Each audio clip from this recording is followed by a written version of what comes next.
All right, House Speaker Paul Ryan also supporting this. House Majority Whip Steve Scalise was at Trump Tower today meeting with members of the transition team. His thoughts on what Donald Trump has been saying about this. I think, Congressman, it's very good to have you, sir. Good to be back, Neil. Donald Trump has all but said much ado about nothing here, but nevertheless, the investigations are going to go on. Is it your sense that these investigations will reveal that this tipped the election to Donald Trump? Oh, I don't think there's any involvement by Russia that tipped any election.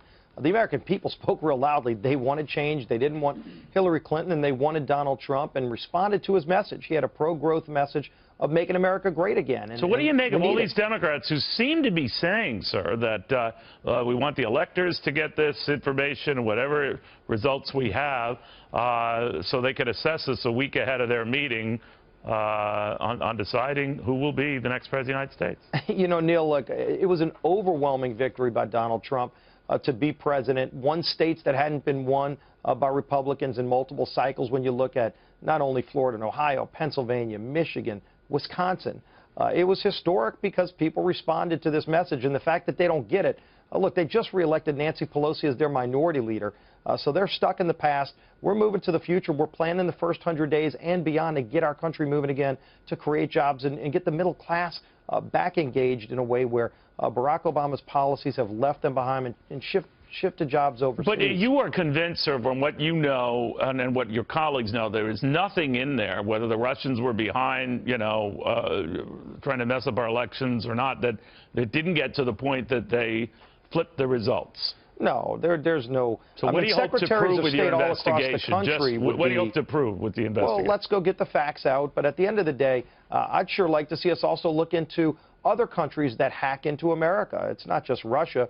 You've had North Korea, you've had China hacking into department stores, corporations, American individual data of Americans. So, I mean, you know, we've had hacking has been a problem for a long time. It's not just Russia. Seems maybe Barack Obama's only getting interested in it now.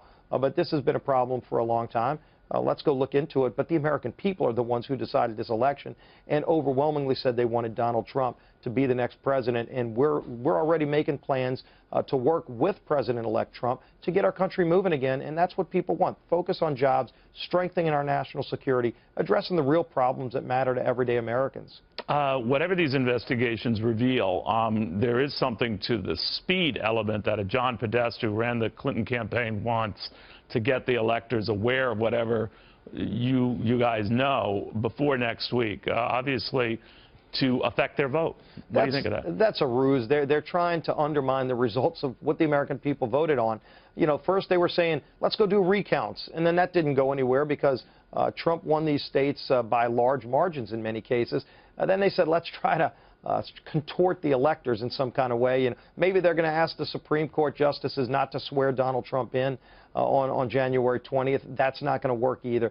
Look, at the end of the day, they lost badly because they had a flawed candidate. And Donald Trump had a message that resonated with millions of Americans, many of whom were on the sidelines, who felt they didn't have a voice for a long time. And finally, Donald Trump said, I'm going to be your voice. We're working with him already to get this country moving again. And if they want to work with us to create jobs and get the economy moving again, we're willing to work with them. But if they want to still fight battles that were lost months ago, it's going to show you why they're out of touch with the American people.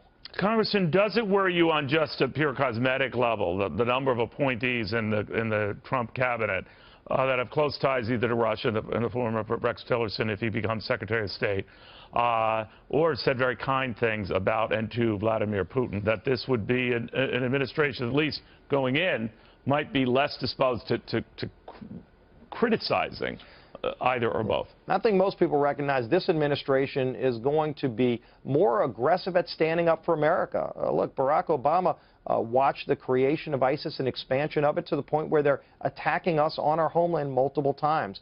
He's watched Iran move towards a nuclear weapon and actually signed an agreement that allows them to get there. He's allowed Russia to come into the Ukraine. That happened under Barack Obama's watch. Look at Rex Tillerson. First of all, he's incredibly respected as a person who has negotiated complex international agreements.